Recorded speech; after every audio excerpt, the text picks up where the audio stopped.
대체 무슨 일이 있었던 걸까요? 여기 중동의 어느 군사기지에서 충격적인 소식이 전해졌습니다. 사우디아라비아의 한 군사 전문가가 자리에서 일어나지도 못할 만큼 놀라운 광경을 목격했다고 하는데요. 현장에 있던 한 기술 자문위원은 자신의 15년 경력 동안 이런 걸 본 적이 없다며 한숨을 내쉬었습니다. 특히나 그가 확인한 기술적 수치는 그의 예상을 완전히 뛰어넘는 수준이었다고 하는데요. 더욱 놀라운 건 이 모든 상황이 한국과 깊은 관련이 있다는 점입니다. 그토록 자부심 강했던 현지 전문가들이 한국의 기술력 앞에서 고개를 숙일 수밖에 없었던 이유는 무엇이었을까요? 그가 확인한 충격적인 진실, 그리고 그 뒤에 숨겨진 놀라운 이야기를 지금부터 시작합니다. 사막의 태양이 제 얼굴을 강렬하게 내리쬐었어요.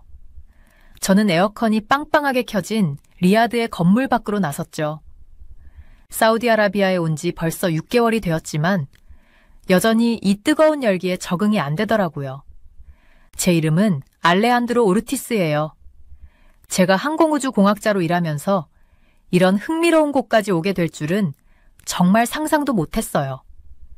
이마에 흐르는 땀을 닦아내고 휴대폰을 확인했더니 오후 2시 15분이더라고요. 이미 긴급회의에 늦고 있었어요. 군사기지의 복도를 빠르게 지나가면서 왜 이렇게 갑작스럽게 모두를 호출했는지 계속 머릿속으로 추측하게 됐어요. 제가 미사일 시스템 전문가로 일하면서 경험한 바로는 이런 긴급회의는 보통 큰일이 생겼다는 뜻이었거든요. 회의실에 도착했을 땐 이미 사람들이 꽉 차 있었어요.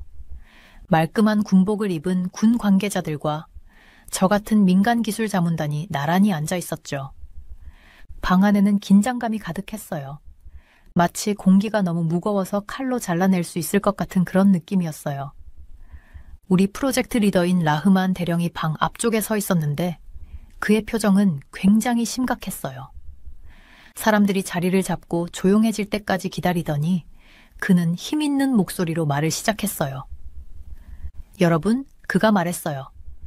지금부터 보실 내용은 현대 전쟁의 개념을 완전히 바꿔놓을 겁니다. 그는 옆에 있던 조수에게 고개를 끄덕였고 조수는 조명을 낮추고 영상 프레젠테이션을 틀기 시작했어요. 영상에는 예멘의 산악 지역을 공중에서 내려다보는 장면이 나왔어요. 처음에는 별다른 점이 없더라고요. 그저 바위투성이의 지형과 산비탈에 일부 숨겨진 건물들이 보였어요. 그런데 한순간에 모든 게 달라졌어요. 뭔가가 빠르게 움직이는 게 보이더니 곧이어 폭발이 일어나서 방 안에 있던 몇몇 사람들이 숨을 들이쉬었어요. 그 폭발은 제가 평생 미사일을 연구하면서 본 어떤 것과도 달랐어요. 먼지가 가라앉았을 때 산의 한쪽 면이 완전히 무너져 있었어요. 철근 콘크리트로 여러 겹 보호되어 있던 지하 지휘소도 완전히 파괴되었죠. 그런데 더 놀라운 건 그 폭발이 근처에 있는 다른 구조물은 하나도 손상시키지 않았다는 거예요. 이건 단순한 파괴력이 아니었어요. 정말 믿을 수 없을 만큼 정교한 기술이었죠. 방금 보신 건 라흐만 대령이 말을 이어갔어요. 현무5 미사일 시스템의 작동 장면입니다. 지난주에 한국으로부터 이 첨단 미사일 몇 기를 받은 뒤 이번이 첫 번째 실전 배치였어요. 저는 살짝 떨리는 손으로 노트를 꺼내 메모를 하기 시작했어요. 그가 공유한 기술 사양은 정말 엄청났어요. 이 미사일은 다양한 크기의 탄두를 장착할 수 있었는데 단거리 버전은 무려 8톤까지 운반할 수 있다고 하더라고요. 그건 거의 대형 코끼리 2마리 무게를 실어 나를 수 있다는 거예요.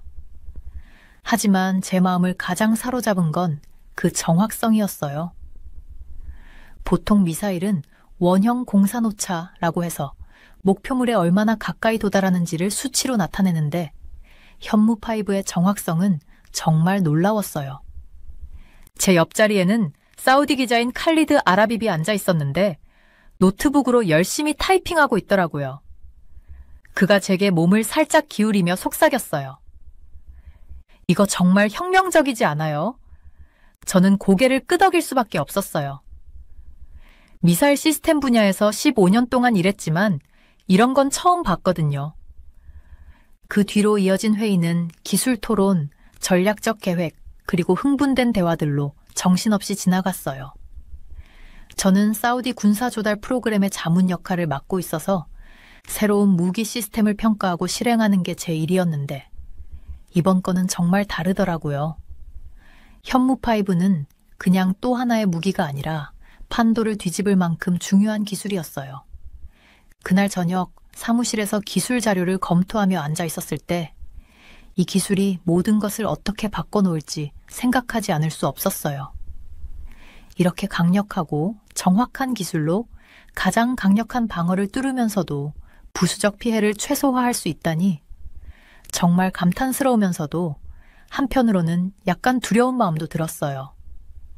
제 휴대폰이 울리면서 전 세계 동료들에게서 온 메시지들이 쏟아졌어요. 소문은 빠르게 퍼지고 있었어요. 문득 옛 교수님이 하셨던 말씀이 떠올랐어요. 강력한 힘에는 큰 책임이 따른다. 사무실 창문 너머로 사막 위로 저무는 태양을 바라보았어요. 하늘은 오렌지색과 보라색으로 물들고 있었죠. 저는 이 새로운 힘이 어떤 식으로 사용될지, 또 세상에 어떤 변화를 가져오게 될지 계속 생각했어요. 그때는 미처 몰랐어요. 이 이야기가 저를 사우디아라비아의 사막에서 한국의 현대적인 도시들까지 이끌고 글로벌 권력에 대한 제 시각을 완전히 바꿔놓게 될 거라는 걸요. 그날 밤 잠을 이룰 수가 없었어요. 침실 창문으로 달빛이 은빛으로 비치고 있었는데 저는 천장을 보면서 낮에 나사에서 있었던 일을 계속 생각했어요. 탁자 위에 있던 제 핸드폰이 진동했어요. 화성 탐사 로버 문제에 대한 미션 컨트롤에서 온 또 다른 메시지였죠. 하지만 저는 무시했어요. 지금 제 머릿속은 훨씬 더 큰 일에 사로잡혀 있었거든요. 우리가 탐지한 외계 신호는 단순한 우주 소음이 아니었어요. 그 신호에는 패턴이 있었어요. 명확하고 의도적으로 보이는 패턴이 147초마다 반복됐어요.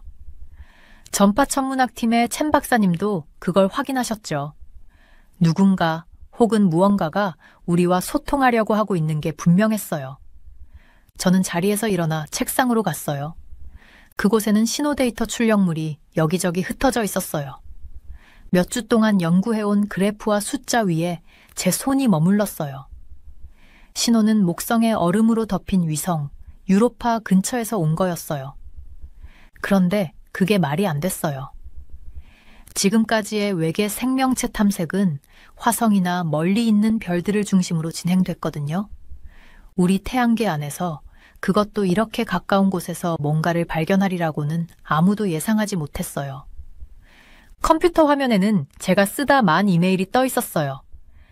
대학원 시절 제 지도교수였던 사라 마르티네즈 박사님께 보내는 이메일이었죠. 박사님은 외계 의사소통 패턴 연구 분야에서 세계 최고 권위자였어요. 그런데 제가 보내기 버튼 위에서 손가락을 망설였어요. 나사가 이 발견에 대해 모든 걸 확인하기 전까지는 비밀로 하라고 명령했거든요. 기관 외부로 정보를 유출하면 제 일자리를 잃을 수도 있었어요. 그러다 멕시코시티에 계신 아버지가 떠올랐어요. 아버지는 항상 제가 우주 탐사라는 꿈을 쫓을 수 있도록 응원해 주셨죠.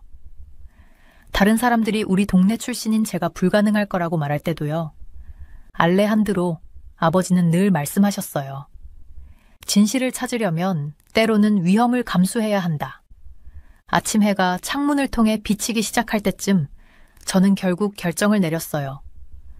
마르티네즈 박사님께 이메일을 보냈죠. 그리고 제 연구 노트를 펴고 제가 알고 있는 것들을 적기 시작했어요. 1. 신호는 목성의 위성을 정기적으로 스캔하던 중 3달 전에 처음 발견됐다. 2.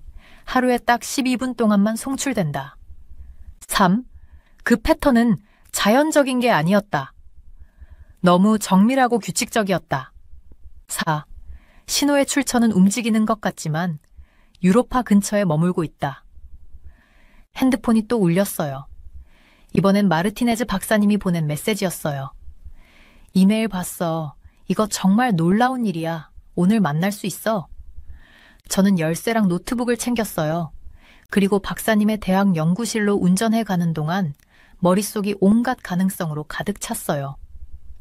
우리가 이 신호에 대해 옳은 가정을 하고 있다면 이건 태양계 안에서의 생명에 대해 우리가 알고 있는 모든 것을 완전히 뒤바꿀 발견이 될 거였어요. 하지만 묘한 느낌도 지울 수 없었어요.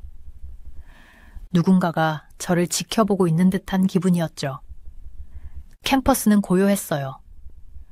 토요일 이른 아침이라 학생들은 대부분 아직 자고 있었거든요.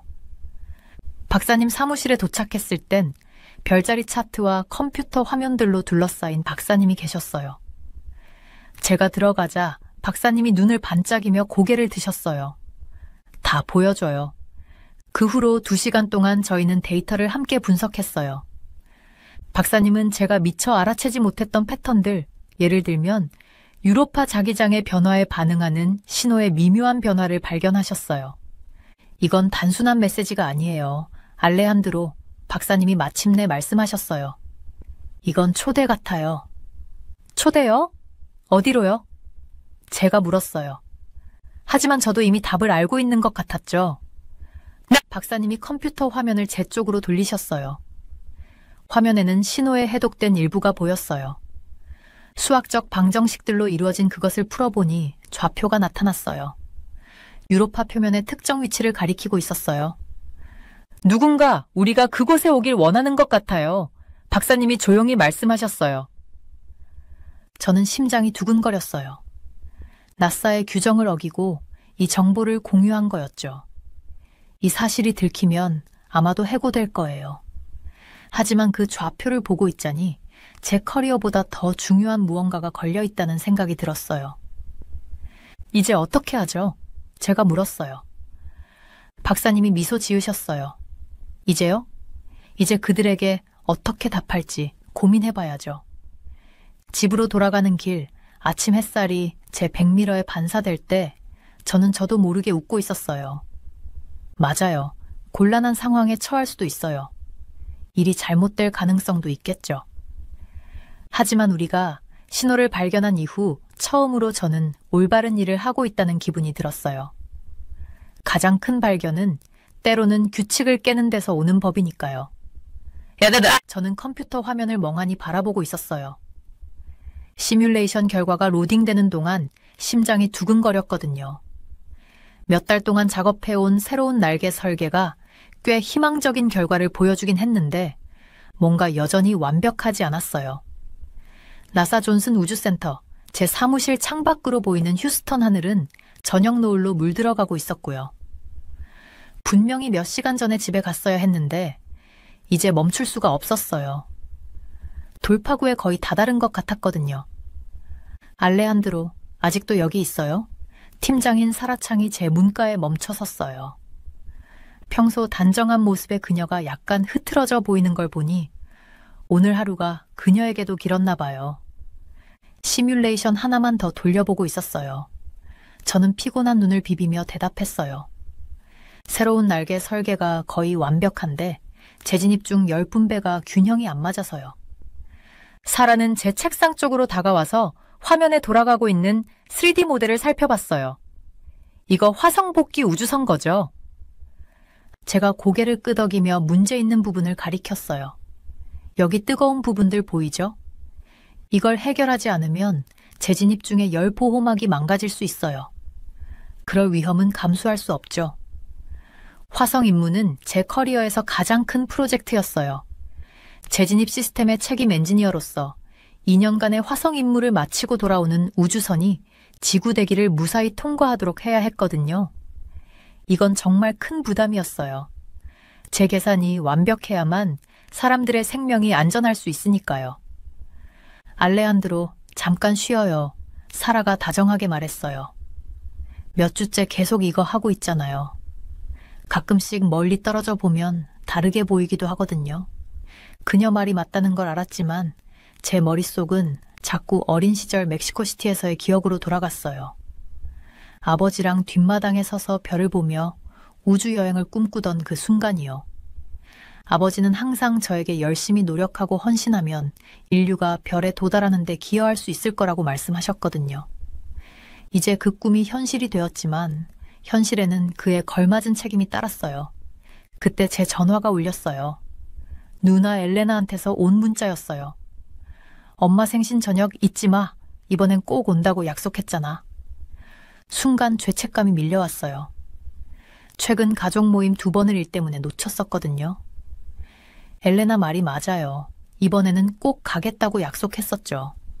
그런데 시뮬레이션 결과가 집에 가요. 사라가 제 생각을 읽은 것처럼 단호하게 말했어요. 숫자는 내일도 그대로 있을 거예요. 가족과의 시간도 중요하죠. 저는 작업을 저장하고 컴퓨터를 종료했어요. 물건을 챙기면서 새로운 아이디어가 떠오르기 시작했어요. 문제는 날개 모양이 아니라 재료 분포일지도 모른다는 생각이 들었거든요. 특정 부위의 열 분포를 더 잘 처리하기 위해 열 보호막의 밀도를 조정할 수 있지 않을까 싶었어요. 다음 날 저녁, 엄마 생신 저녁 자리에서 저는 익숙한 주방 식탁에 앉아 있었어요. 엄마가 자주 해주시던 칠레 레노 냄새가 가득했고 가족들의 웃음소리가 울려 퍼졌어요. 12살짜리 조카 미겔이 제게 화성에 대해 끊임없이 질문을 쏟아내더라고요. 알레한드로 삼촌, 우주선이 지구로 돌아올 때 얼마나 뜨거워져요? 미겔이 눈을 동그랗게 뜨고 물었어요. 엄청 뜨겁단다. 저는 냅킨을 집어 간단한 다이어그램을 그려주면서 설명했어요. 우주선이 지구 대기에 진입할 때 엄청 빠르게 움직이잖아. 그래서 주위 공기가 수천 도로 뜨거워지거든. 그래서 우리가 특별한 열보호막이 필요한 거야. 미겔에게 열보호막층을 그려주다가 갑자기 머릿속에서 뭔가 딱 떠올랐어요. 제가 찾고 있던 해결책이 거기 있었던 거예요. 단순히 재료 밀도를 조정하는 게 아니라 두께를 다르게 설정한 중간층을 추가하는 게 핵심이었어요. 또 일 생각났지? 엘레나가 제 표정을 보고 웃으며 말했어요. 엄마 생일 파티에서도 말이야. 저는 멋쩍게 웃었어요. 가끔은 예상치 못한 순간에 최고의 아이디어가 떠오르기도 하더라고. 엄마는 제 손을 잡아주며 말했어요. 네 아빠랑 똑같구나. 항상 생각하고 항상 꿈꾸고. 네 아빠가 정말 자랑스러워 하실 거야. 미호. 가족들을 둘러보며 감사한 마음이 밀려왔어요. 제 꿈을 항상 응원해 준 건 가족이었으니까요. 가족의 사랑과 격려 덕분에 지금의 제가 있을 수 있었어요. 인류의 위대한 우주 임무에 참여하고 있는 엔지니어로서요. 다음 날 아침, 저는 새 아이디어를 테스트하고 싶어서 일찍 출근했어요. 시뮬레이션이 돌아가는 동안 어젯밤 미겔이 제 일에 대해 궁금해하던 표정이 떠올랐어요. 그 모습을 보면서 왜 제가 엔지니어가 됐는지 다시금 깨달았어요. 단순히 복잡한 문제를 해결하려고만 한 게 아니라 인간이 이룰 수 있는 한계를 넓히고 싶었거든요. 시뮬레이션이 완료되고 저는 숨을 죽이며 결과를 확인했어요. 온도 분포가 훨씬 나아졌더라고요. 아직 해결해야 할 작은 문제들이 있긴 했지만 이번이 우리가 필요했던 돌파구였어요. 저는 바로 사라에게 전화해서 이 좋은 소식을 전했어요. 해결책을 설명하면서 깨달았어요. 가장 큰 도전들은 단순히 기술적인 능력만 필요한 게 아니라 인간적인 연결도 필요하다는 걸요. 잠깐의 휴식, 가족들과의 시간, 그리고 호기심 많은 조카에게 제 일을 설명해주는 순간들이 모두 이 결과를 이끌었어요. 정말 잘했어요, 알레한드로. 사라가 따뜻하게 말했어요. 그래서 우리가 이 프로젝트에 당신을 선택한 거예요. 절대 포기하지 않으면서도 혁신이란 게 단순히 화면만 바라본다고 되는 건 아니라는 걸 이해하잖아요. 저는 창밖으로 휴스턴에 떠오르는 아침 해를 바라봤어요. 어딘가에서 화성으로 가는 첫 번째 유인 임무가 준비되고 있었고 저는 그 일을 만들어가고 있었어요. 아버지 말씀이 맞았어요. 열심히 노력하고 헌신하면 꿈은 정말 이뤄질 수 있더라고요. 그런데 아버지가 말씀 안 해주셨던 건 그 꿈으로 가는 길이 가끔은 엄마의 부엌을 거쳐야 한다는 사실이었어요. 저는 연구소 화장실 거울에 비친 제 모습을 멍하니 바라봤어요. 눈 밑에 짙게 드리워진 다크서클 때문에 제 얼굴이 낯설게 느껴지더라고요. 며칠째 잠을 못 자고 계산, 시뮬레이션, 그리고 셀 수 없이 많은 커피잔에만 의지하며 보낸 지난 일주일이 몽롱하게 지나갔어요. 그런데 오늘은 뭔가 다를 것 같았어요. 오늘이 우리가 그토록 간절히 찾던 돌파구를 발견하는 날이 될지도 모르겠다는 느낌이 들었어요. 휴대폰이 진동했어요. 첸 박사님이 보낸 메시지였어요. 알레한드로, 양자 컴퓨터가 새 계산 준비됐어. 역번 연구실로 와. 심장이 두근거리기 시작했어요. 저는 급히 하얗고 소독 냄새가 나는 복도를 따라 달렸어요. 머리 위에 형광등이 윙윙거리는 소리를 내며 반짝이고 반들거리는 바닥에 빛이 반사되더라고요. 보안 게이트 앞에서 잠깐 멈춰서 숨을 죽이고 제 배지를 스캐너에 댔어요. 초록불이 켜졌고 저는 통과했어요. 6번, 연구실은 우리가 가진 가장 첨단 시설이에요. 무거운 금속 문을 열자마자 냉각 시스템의 익숙한 윙윙 소리가 저를 방했어요. 첸 박사님은 메인 콘솔 앞에 서 있었고 여러 화면에서 복잡한 방정식이 빛을 발하며 그녀의 얼굴을 비추고 있었어요. 이거 봐요. 그녀가 특정 숫자 세트를 가리키며 말했어요. 양자 계산 결과가 굉장해요. 시공간의 구조가 우리가 생각했던 것보다 훨씬 더 유연할 수도 있대요. 저는 화면에 가까이 다가갔어요. 데이터가 머릿속에서 처리되자 눈이 점점 커졌어요. 이 수치들, 양자장의 미세한 왜곡이 보여요. 마치 현실 그 자체에 작은 주름이 생긴 것처럼요. 맞아요. 첸 박사님이 흥분을 감추지 못한 목소리로 고개를 끄덕였어요. 그리고 이걸 봐요. 그녀는 또 다른 화면을 열어 우리의 이론적 우주선 설계를 3D 모델로 보여줬어요. 이 왜곡을 이용하고 수정된 추진 시스템으로 증폭할 수 있다면 우리가 시공간을 가로지르는 안정적인 통로를 만들 수 있을 거예요. 제가 그녀의 말을 마저 이어갔어요. 제 머릿속이 가능성으로 가득 차기 시작했어요. 물리학 법칙을 깨지 않고도 빛보다 빠르게 이동할 수 있는 양자 터널을요. 저는 태블릿을 집어들고 계산을 시작했어요. 제 손가락이 화면 위를 빠르게 움직이면서 방정식들이 머릿속을 스쳐 지나갔어요. 각 변수, 각 양자 함수가 우리를 혁신에 한 발 더 다가가게 했어요. 몇 시간이 몇 분처럼 지나갔고 저희는 이론을 계속 테스트하고 수정했어요. 갑자기 제 태블릿에서 영상 통화 알림이 울렸어요. 마리아였어요. 제 딸이요. 또 한 번 주간 통화를 놓쳤다는 사실에 죄책감이 밀려왔어요. 파파. 그녀의 얼굴이 화면을 가득 채웠어요. 연결 상태는 별로였지만 그녀의 밝은 미소는 여전했어요. 저기요, 있잖아요. 과학 경연대회에서 1등 했어요.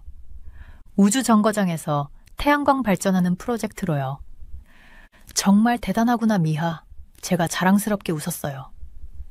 그런데 그녀가 제가 여전히 연구실에 있다는 걸 깨닫고 살짝 실망한 눈빛을 보였어요. 아빠가 거기 못 가서 정말 미안해. 꼭 보답할게. 괜찮아요, 파파.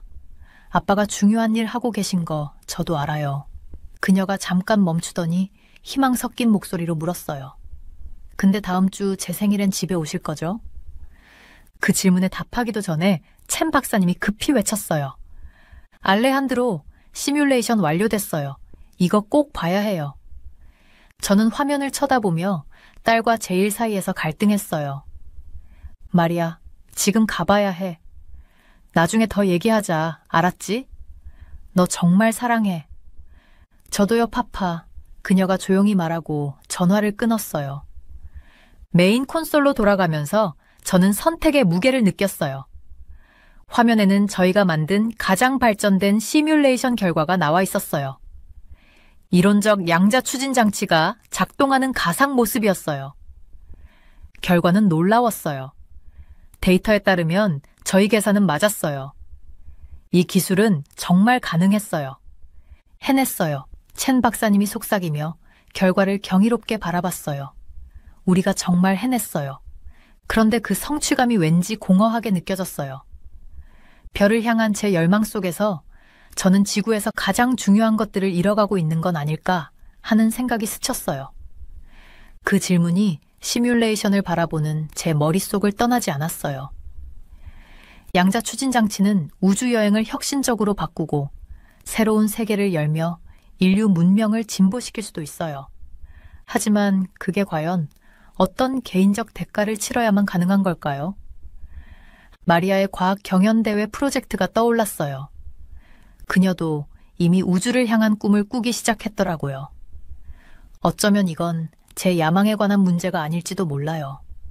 어쩌면 이건 세대를 잇는 다리를 만드는 일일지도 모르겠어요. 저는 새로운 결심으로 우리의 연구 결과를 검토위원회에 제출하기 위해 준비를 시작했어요.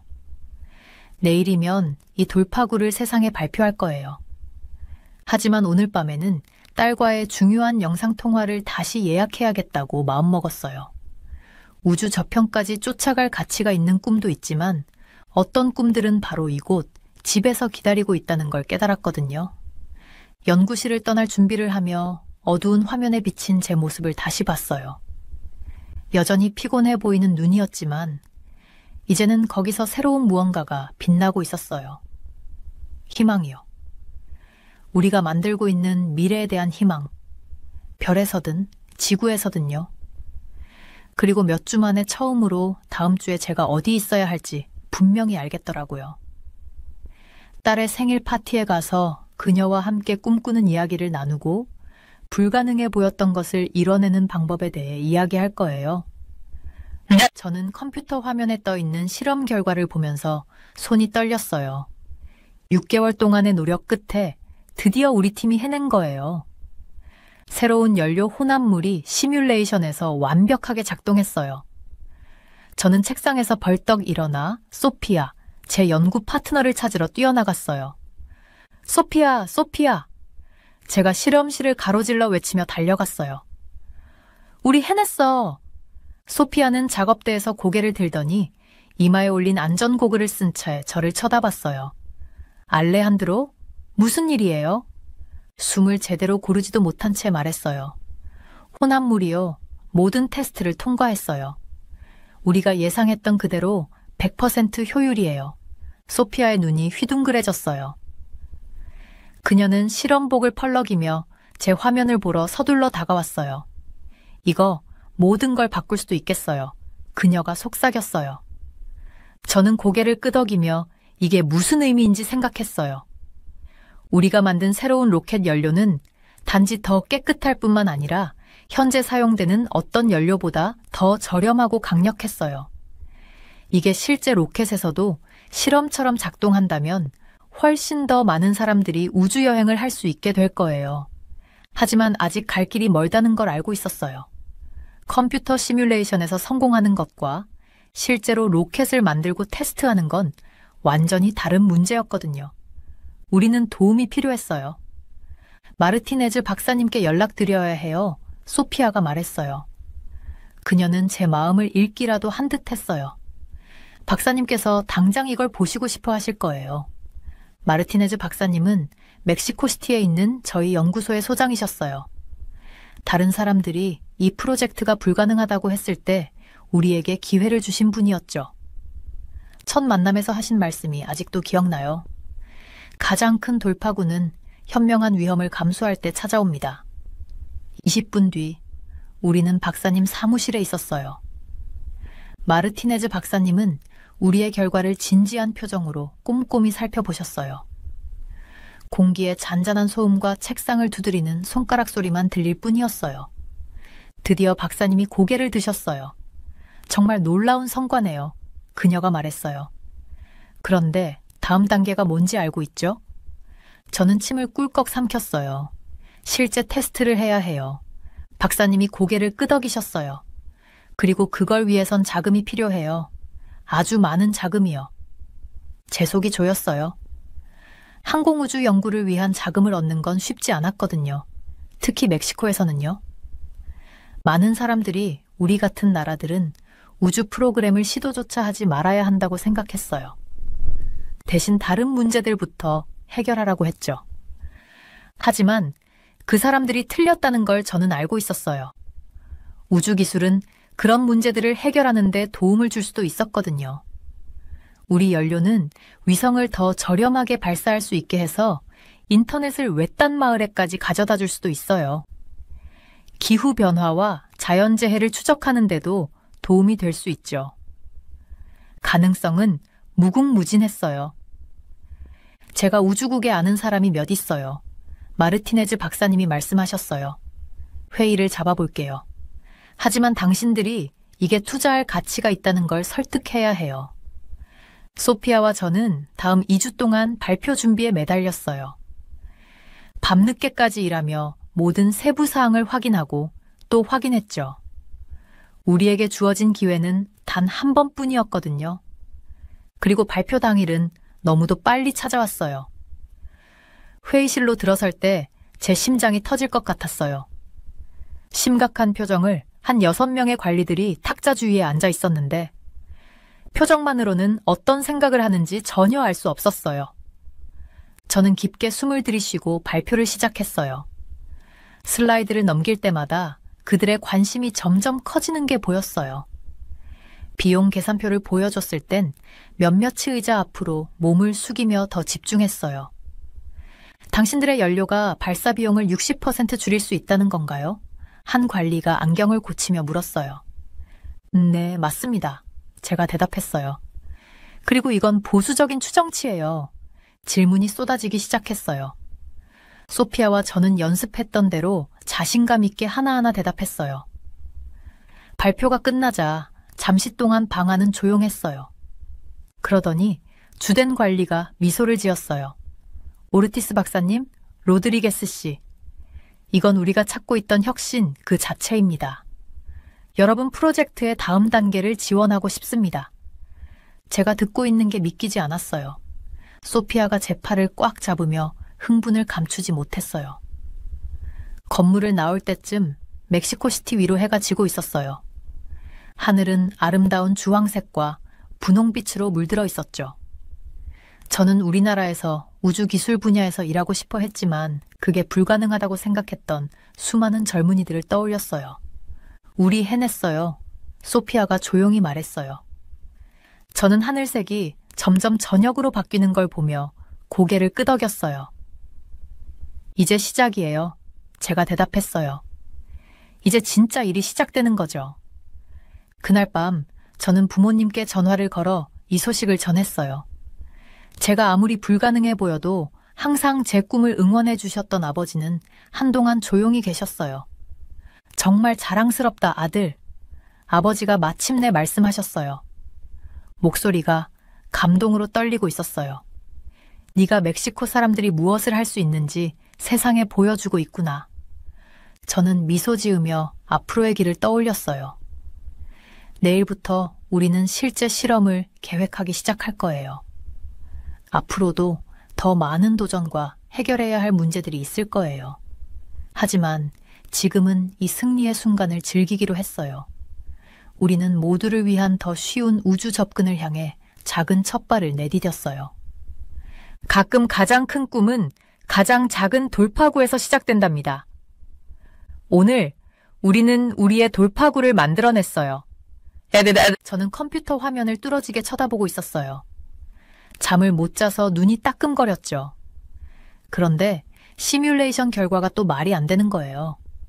석 달 동안 매달린 일인데 새로 설계한 인공위성의 궤도 계산이 계속 불안정하게 나오는 거예요. 저는 멕시코 우주국 사무실의 희미한 불빛 아래서 관자놀이를 문지르며 집중하려고 애썼어요. 알레한드로, 아직 여기 있어요? 마리아의 목소리가 저를 놀라게 했어요. 그녀가 문가에 서 있었는데 걱정스러운 표정이 역력했죠. 지금 자정 다 됐어요. 한 번만 더 해볼게요. 제가 대답했어요. 근데 우리 둘 다 제가 이 말을 얼마나 많이 했는지 알고 있었죠. 저는 멕시코의 첫 심우주 통신 위성 프로젝트의 수석 엔지니어인데 실패할 여유가 없었거든요. 너무 많은 사람들이 저를 믿고 있었으니까요.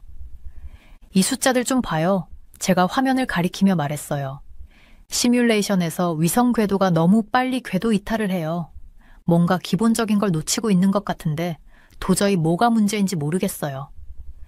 마리아가 다가와 제 계산을 봤어요. 그녀는 제가 5년 전에 우주국에 들어왔을 때부터 멘토였거든요. 만약 제가 뭘 잘못하고 있는지 알아낼 사람이 있다면 그건 바로 그녀였죠. 태양 복사합은 고려해봤어요? 그녀가 잠시 후 물었어요. 저는 눈을 깜빡였어요. 아, 그걸 생각 못했던 거예요. 심우주에서는 태양광의 지속적인 압력이 꽤 중요하거든요. 그렇게 기본적인 걸 놓칠 줄이야. 제가 진짜 바보 같네요. 제가 중얼거렸어요. 그러지 말아요. 마리아가 단호히 말했어요. 우리가 너무 복잡한 문제에 집중하다 보면 가끔 단순한 걸 놓치기도 하잖아요. 집에 가서 좀 자고 내일 다시 도전해봐요. 그런데 저는 잠이 안 왔어요. 집으로 돌아와서 초조하게 방을 오가며 생각이 끊이질 않았죠. 이 프로젝트는 단순히 멕시코가 우주산업에서 경쟁할 수 있다는 걸 증명하는 게 아니었거든요. 제겐 그 이상이었어요. 저처럼 가난한 동네에서 자란 아이들도 말 그대로 별을 향해 도전할 수 있다는 걸 보여주는 거였어요. 멕시코 시티에서 보냈던 어린 시절이 떠올랐어요. 정전이 자주 일어나서 촛불 아래서 숙제를 하곤 했죠. 친구들이 그날그날 살아가는 데 집중할 때 저는 우주를 꿈꾸고 있었어요. 부모님은 제가 엔지니어가 되고 싶다고 했을 때 미쳤다고 생각하셨어요. 그건 우리 같은 사람이 하는 일이 아니야 라고 말씀하셨죠. 하지만 저는 포기하지 않았어요. 창밖의 별들을 바라보며 모든 걸 바꿔놓았던 순간을 떠올렸어요. 12살 때 나사의 보이저 탐사선에 대한 다큐멘터리를 보고 있었거든요. 해설자가 작은 탐사선들이 수십억 킬로미터를 여행하면서 여전히 지구로 신호를 보내고 있다는 이야기를 했어요. 그 순간 저는 깨달았죠. 우주는 단순히 로켓이나 우주 비행사만의 이야기가 아니에요. 그건 소통이에요. 공허 속에서 지식과 이해를 공유하는 거죠. 다음 날 아침, 저는 단단한 결의를 다지고 사무실에 일찍 도착했어요. 태양 복사합을 고려해서 시뮬레이션을 조정하고 다시 돌려봤죠. 숫자들이 자리를 잡기 시작했어요. 궤도가 안정됐어요. 저는 모든 걸 2번, 3번 확인하면서 손이 떨렸어요. 마리아, 그녀가 도착했을 때 제가 불렀어요. 이거 좀 봐요. 그녀가 새로운 계산 결과를 검토하더니 얼굴에 미소가 번졌어요. 이거 가능할 것 같아요, 알레한드로. 정말 가능할 것 같아요. 그 후 몇 주 동안 우리는 설계를 다듬었어요. 시뮬레이션이 성공할 때마다 목표에 한 발짝씩 더 다가갔죠. 이 위성은 단순히 통신을 중계하는 게 아니라 멕시코 학생들의 메시지를 심우주로 송신할 거예요. 우리나라의 꿈과 야망을 상징하는 거죠. 어느 늦은 저녁, 저는 기관 이사들에게 발표할 최종 프레젠테이션을 준비하고 있었어요. 마리아가 커피를 가져다 줬죠. 알죠? 그녀가 말했어요. 처음에 당신이 이 프로젝트를 제안했을 때 많은 사람들이 너무 무모하다고 생각했어요. 멕시코는 저궤도에서 단순한 위성만 만드는 게 맞다고 했잖아요. 저는 우리가 받았던 의심의 시선을 떠올리며 고개를 끄덕였어요. 근데 왜 지원해줬어요? 그녀가 컵을 내려놓으며 말했어요. 때로는 우리가 가능성을 보여줄 수 있는 야심찬 꿈이 필요하잖아요. 당신은 지금 그걸 증명하고 있어요. 화면에 돌아가는 우리 위성의 3D 모델을 보면서 저는 뿌듯함이 차올랐어요. 아직 해결해야 할 문제는 산더미처럼 많았죠. 자금을 확보하고 설계를 마무리하고 실제 하드웨어를 제작하고 테스트해야 했거든요. 하지만 우리는 중요한 한 단계를 넘었어요. 할 수 있다는 걸 보여준 거죠. 최종 프레젠테이션을 저장하면서 저는 별을 바라보며 자신의 꿈이 너무 크다고 생각할지도 모를 아이들을 떠올렸어요. 이제 곧 그 아이들도 알게 되겠죠. 우주의 광활한 공간 속에는 누구나 자신의 꿈을 펼칠 여지가 있다는 걸요. 내일 준비됐어요? 마리아가 물었어요. 저는 몸을 일으키며 피곤한 근육을 쭉 펴고 대답했어요. 준비됐어요. 멕시코 공학의 가능성을 보여줘야죠. 멕시코시티의 불빛이 건물 아래로 반짝였어요. 마치 하늘의 별들처럼요. 내일 우리는 그 우주의 춤에 우리만의 빛을 더하는 첫걸음을 뗄 거예요. 그리고 어쩌면 어딘가의 한 아이가 밤하늘을 바라보다가 우리 위성이 지나가는 걸 보고 자신이 생각했던 것보다 더 큰 꿈을 꾸게 될지도 모르죠. 안녕하세요. 저는 알렉스 톰슨입니다. 속초에 살고 있는 평범한 사람처럼 보이겠지만 사실 저는 군사항공 분석가입니다. 듣기엔 꽤 멋져 보이죠? 맞아요. 정말 멋진 일이에요. 하지만 여기까지 오는 길은 그리 간단하지 않았습니다. 제가 처음엔 미국 공군 조종사로 시작했어요. 어릴 적부터 하늘을 나는 게 꿈이었거든요. 뒷마당에 앉아 하늘을 올려다보며 구름 속을 날아다니는 상상을 하곤 했죠. 그 꿈을 이룬 적도 있습니다. 하지만 시간이 흐르며 점점 분석 쪽으로 방향을 틀게 되었어요. 특히 동아시아 군사 문제, 그 중에서도 북한 공군에 집중하게 되었죠. 그들은 워낙 예측 불가능하고 비밀이 많아서 연구할수록 흥미롭기도 하고 동시에 조금 무섭기도 했어요. 그리고 모든 걸 바꿔놓은 사건이 터졌습니다. 그저 또 하나의 보고서로 끝날 일이 아니었어요. 북한의 IL-28 폭격기와 그 조종사 주동성 상사가 중심이 된 일이었죠. 이 사건은 제가 겪어본 일 중 가장 충격적인 이야기 중 하나였어요. 이 사건을 처음 접한 건 제 동료 에밀리 박 덕분이었습니다. 에밀리는 단순한 직장 동료가 아니에요. 북한 문제에 있어서는 정말 천재적인 전문가죠. 그녀는 북한 고위 탈북자들과도 협력한 적이 많아요. 이웅평, 이철수 같은 이름 들어보셨죠? 이분들은 탈북하면서 북한 정권의 어두운 비밀들을 폭로해서 큰 파장을 일으켰던 사람들이에요. 그러니 에밀리가 주동성 이야기를 꺼냈을 때 저는 또 한 번 큰일이 벌어지겠구나 싶었죠. 그날 아침 속초는 평소와 다를 게 없었어요. 속초를 한 번도 와보신 적 없다면 상상해보세요. 조용한 해안가 마을, 공기는 짭짤한 바다 냄새로 가득하고 해변에서 꽤 멀리 떨어져 있어도 파도 소리가 들리는 곳이요. 이곳이 좋아요. 평화롭고 조용해서 머리도 맑아지고요. 그런데 그날 아침엔 평화와는 거리가 멀었습니다. 휴대폰이 진동하며 긴급 메시지가 왔습니다. 에밀리였어요. 알렉스, 이거 좀 봐. 메시지와 함께 위성사진이 첨부돼 있더군요.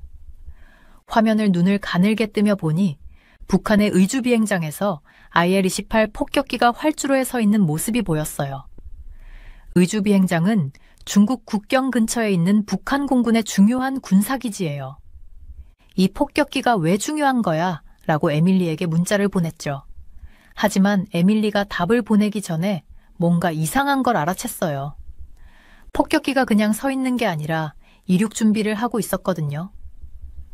그리고 그 장면, 뭔가 느낌이 이상했어요. 직감적으로 알 수 있었죠. 뭔가 크게 잘못되고 있다는 걸요. 알고 보니 그 폭격기를 조종하던 사람은 평범한 군인이 아니었습니다. 주동성은 북한 공군의 상사로 군 엘리트 중 한 명이었어요.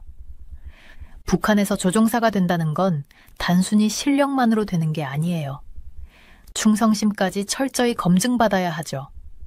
정치적 반역 같은 기록은 물론 가족 중에 탈북자가 있으면 절대 불가능합니다. 주동성은 이런 모든 조건을 완벽히 통과한 사람이었어요. 정권은 그를 믿었고 그의 가족은 8대째 흠결이 없는 집안이었어요. 네, 맞습니다. 무려 8대입니다. 북한이 얼마나 충성심에 집착하는지 아시겠죠? 그런데도 그가 그날 왜 그런 선택을 했는지 그때는 전혀 알 수 없었죠. IL-28 폭격기가 이륙했을 때 처음에는 평범한 훈련 비행으로 보였어요. 북한 공군은 구식 소련제 비행기에 의존하고 있어서 훈련이나 보여주기식 비행을 하는 경우가 대부분이거든요. 하지만 그 비행은 평범하지 않았어요. 폭격기는 곧바로 남쪽으로 방향을 틀었고 그 순간 남북 모두 긴장 상태에 들어갔습니다. 남쪽의 관제탑에서는 즉각 상황 파악에 들어갔고 북한 역시 비상사태를 선포했죠. 전투기가 긴급 출격해 폭격기를 쫓기 시작했습니다. 속초에 있는 작전실에서 저는 레이더 화면을 뚫어지게 바라보고 있었어요. 폭격기를 나타내는 점이 점점 비무장지대 DMZ에 가까워지고 있었거든요. 도대체 주가 뭘 하려는 거지? 혼잣말이 나왔어요. 북한 공군의 모든 비행은 철저히 계획돼 있습니다. 주동성이 이런 식으로 단독 행동을 한다는 건 말이 안 됐죠. 폭격기가 제한 공역에 진입하자 북한 전투기들이 빠르게 따라잡았습니다. 작전실은 숨 막힐 정도로 긴장감이 돌았어요. 모두 화면에 눈을 고정한 채 상황을 지켜봤습니다. 주는 필사적으로 추적을 따돌리려 했지만 폭격기는 느리고 둔했어요. 전투기들은 더 빠르고 기동성이 뛰어나며 무장도 강력했죠. 못 버틸 것 같아 에밀리가 옆에서 나지막히 말했어요. 그녀의 목소리는 작전실의 장비 소음에 묻힐 정도로 작았지만 그 말이 너무나 현실적으로 들렸습니다. 그리고 결국 북한 전투기들은 폭격기를 따라잡았습니다. 명령은 분명했죠. 탈북 시도는 절대 용납되지 않는다. 폭격기를 격추하라는 거였어요. 레이더 화면에서 폭격기를 나타내던 점이 사라졌습니다. 작전실은 침묵에 휩싸였어요. 주의 탈북 시도는 실패로 끝난 겁니다. 폭격기도 주도 사라지고 말았죠. 그 후 여러 보고서가 들어왔습니다. 북한의 관영 매체는 훈련 중 사고였다고 주장했어요. 하지만 우리는 알고 있었습니다. 주의 비행은 단순한 탈출 시도가 아니었어요. 그것은 대담한 선언이었죠. 모든 걸 잃을 위험을 무릅쓰고도 북한 정권의 반기를 들었다는. 왜 이런 선택을 했을까요? 그건 여전히 미스터리입니다. 아마도 주는 정권의 환멸을 느꼈던 걸까요? 아니면 그가 목격한 정권의 잔혹함이 더는 견딜 수 없는 수준이었을까요? 이유야. 어떻든 그의 행동은 남북 모두에게 엄청난 파장을 일으켰습니다. 북한에겐 이미지 타격이었고 남한에겐 정권의 불안정을 보여주는 사건이었죠. 그날 밤 집으로 돌아가는 길에 주 생각이 머릿속에서 떠나질 않았습니다. 사람을 이렇게까지 몰아붙이는 정권에서 사는 건 어떤 느낌일까요? 죽음을 무릅쓸 만큼 절망적일까요? 저는 결코 그 감정을 완전히 이해할 수 없을 겁니다. 하지만 확실한 건 주의 비행은 실패한 탈북 그 이상이었다는 거예요.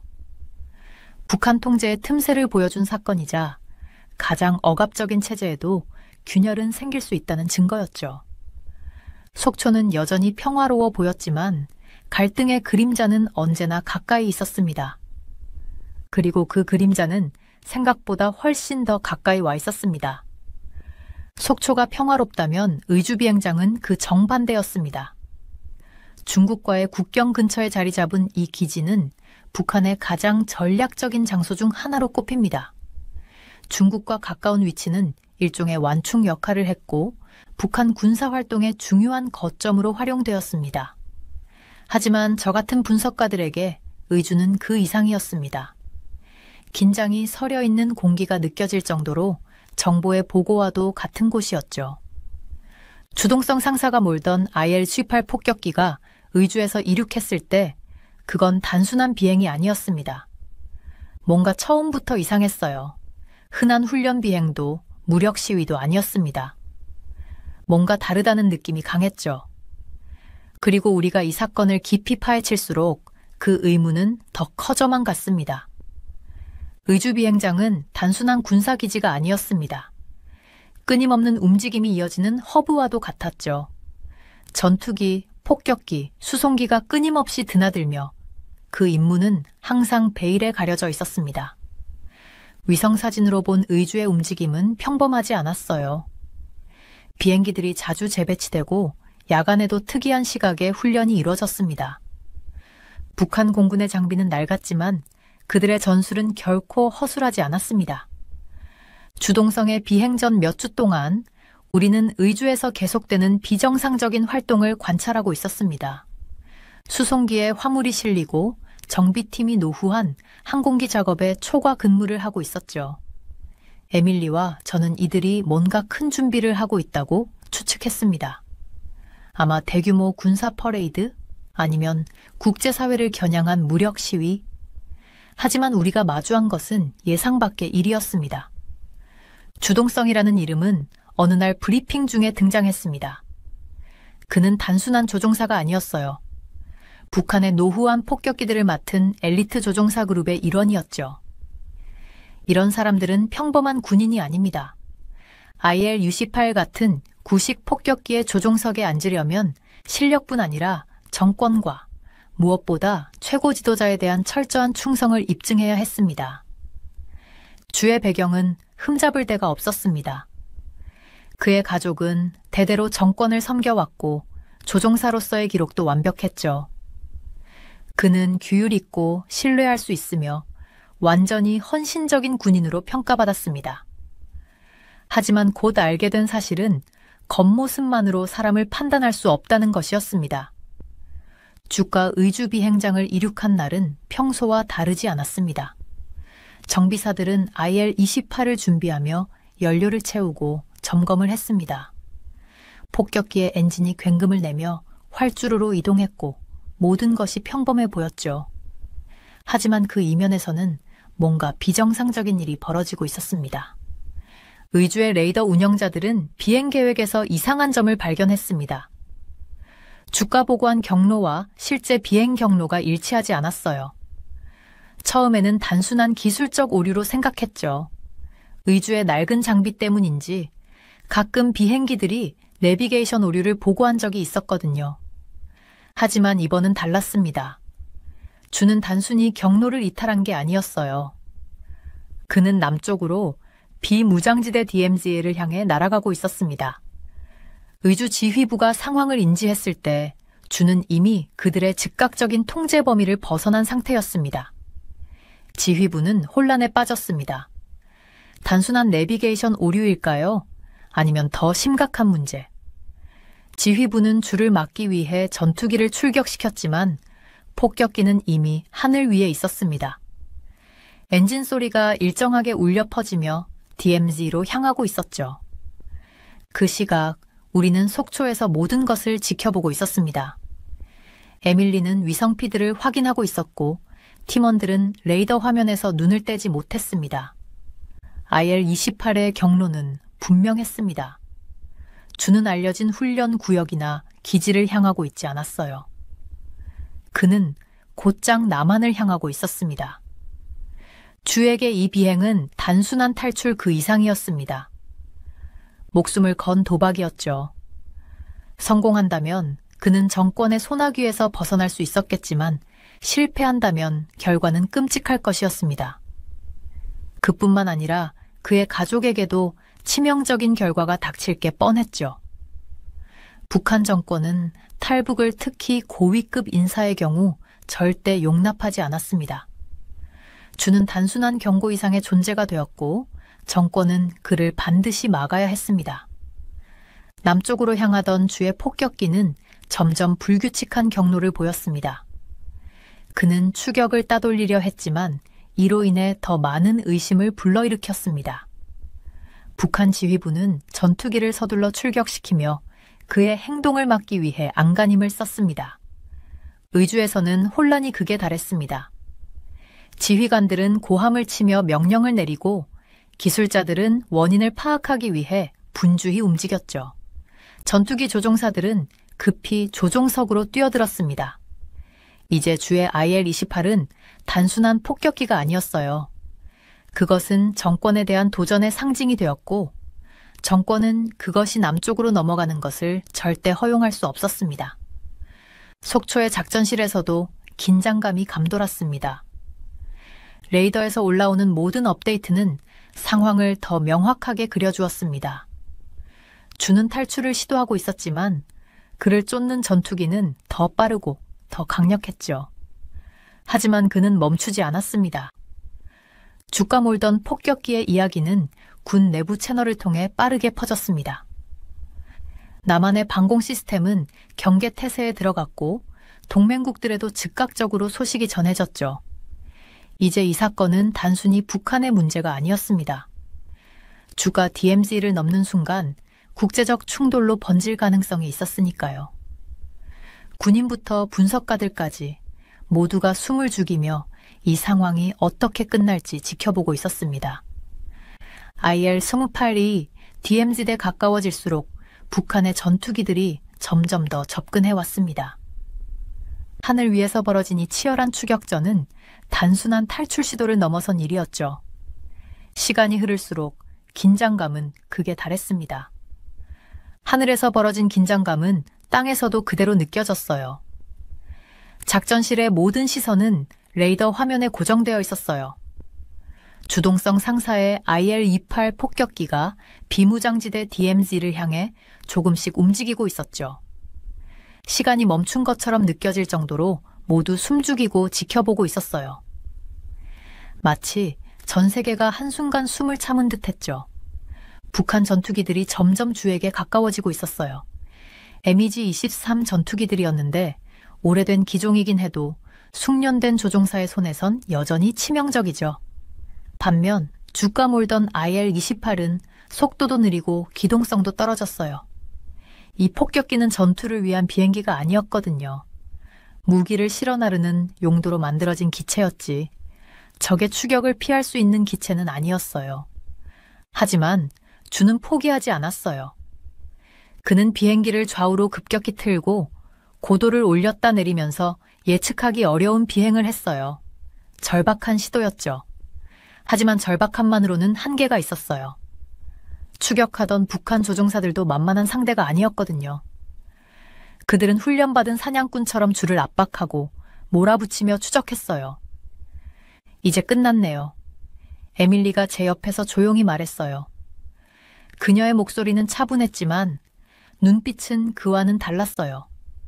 그녀 역시 우리 모두처럼 화면에 몰두하고 있었죠. 미지 전투기들은 결국 IL-28에 바짝 붙었어요. 양쪽에서 폭격기를 포위하며 그들의 무기가 목표물을 겨누고 있었어요. 주에게는 더 이상 선택지가 없었죠. 그때 예상치 못한 일이 벌어졌어요.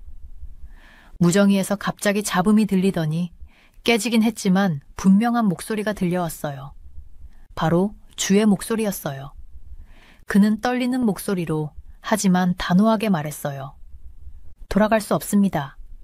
돌아가지 않을 겁니다. 이것이 제 선택입니다. 그의 말은 천천히 신중하게 이어졌어요.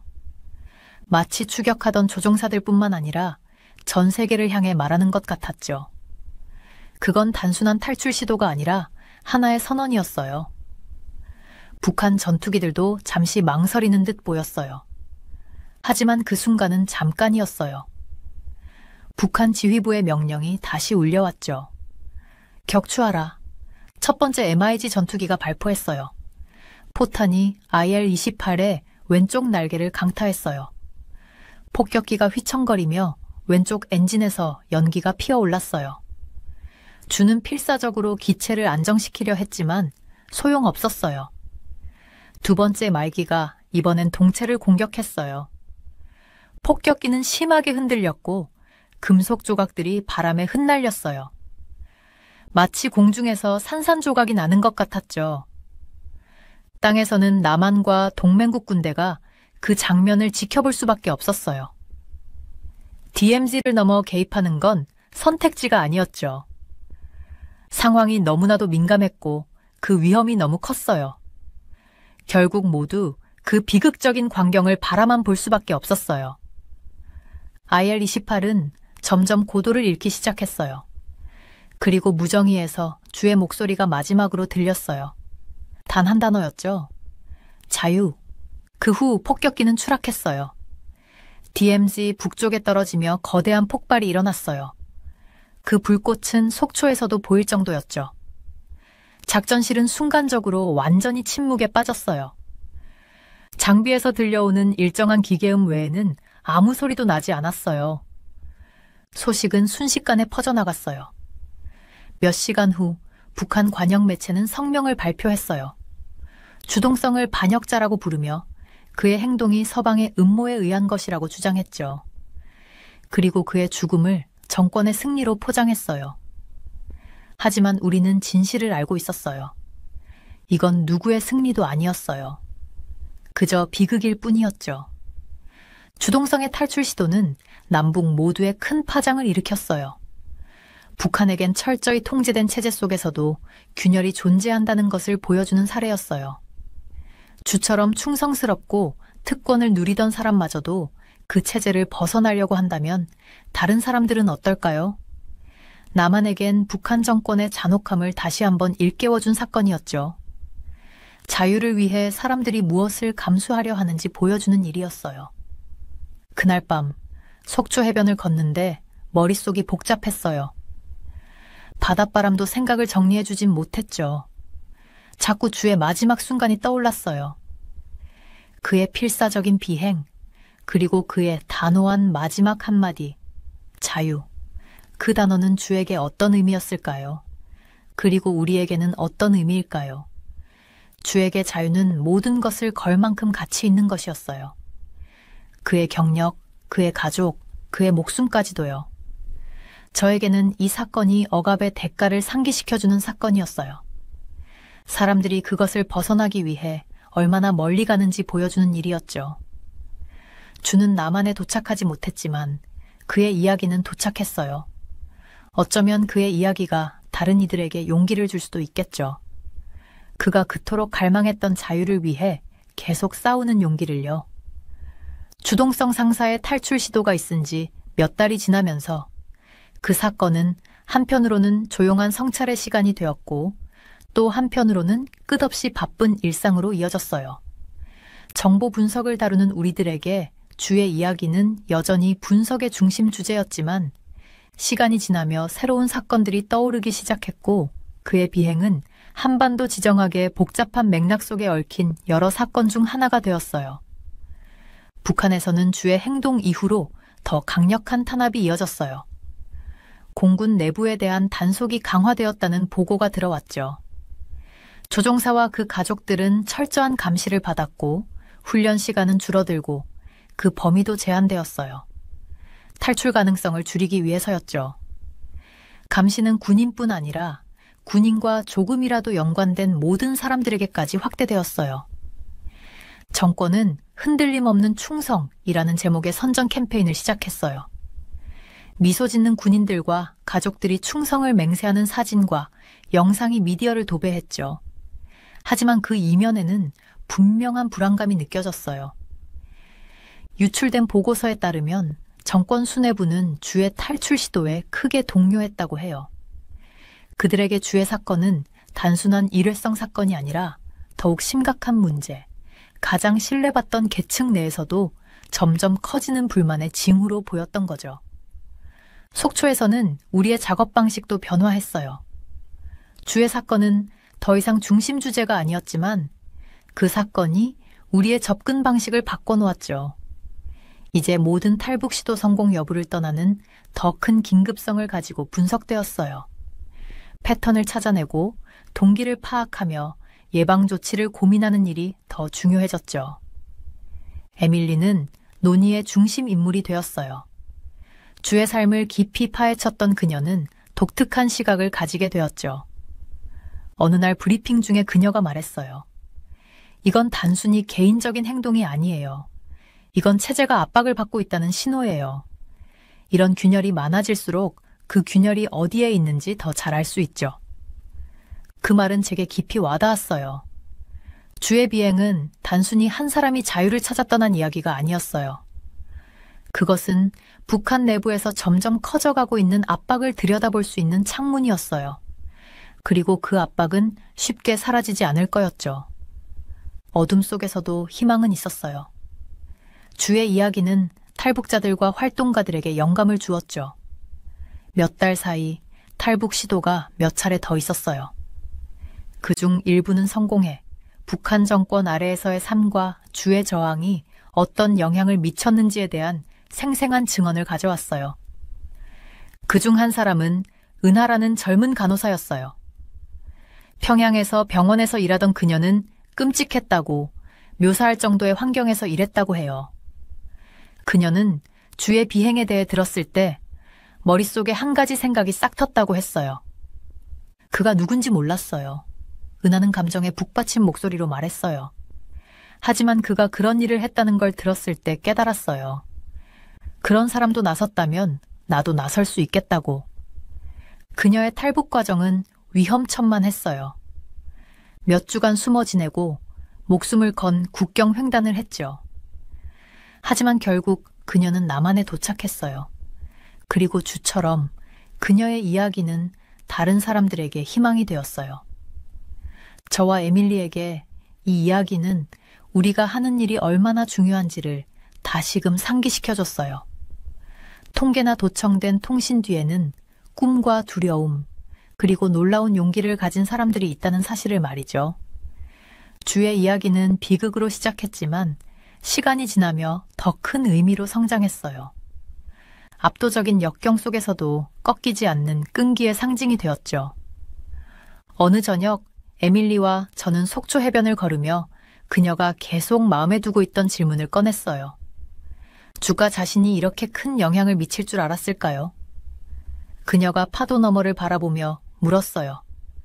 저는 고개를 저었어요. 아마 몰랐을 거예요. 하지만 어쩌면 그게 핵심일지도 몰라요. 가장 큰 울림은 때로는 가장 작은 저항에서 시작되거든요. 주는 알 필요가 없었어요. 단지 행동하면 됐죠.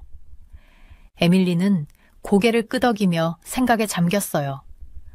그렇게 생각하면 궁금해지네요. 저밖에 몇 명이나 자신의 순간을 기다리고 있을까요? 날이 지나고 주동성의 이름은 점점 대화 속에서 잦아들었어요. 하지만 그가 남긴 교훈은 우리의 작업에 계속 영향을 미쳤죠. 새로운 탈북 시도, 정권의 외면 속 균열 하나하나는 그가 시작한 이야기의 또 다른 장처럼 느껴졌어요. 저에게 주의 비행은 단순한 사건이 아니었어요. 자유를 위해 싸운다는 것, 자신을 넘어 더 큰 것을 위해 위험을 감수한다는 게 무엇인지 상기시켜주는 일이었어요. 그리고 그림자가 짙게 드리운 세상 속에서도 작은 빛 하나가 다른 이들을 인도할 만큼 밝게 빛날 수 있다는 것을요. 일은 끝나지 않았어요. 아마 끝나지 않을 거예요. 하지만 오랜만에 저는 희망을 느꼈어요. 주의 이야기가 제게 가르쳐준 게 있다면 그건 바로 이거였어요. 아무리 어두운 순간에도 빛은 항상 찾아올 가능성이 있다는 것.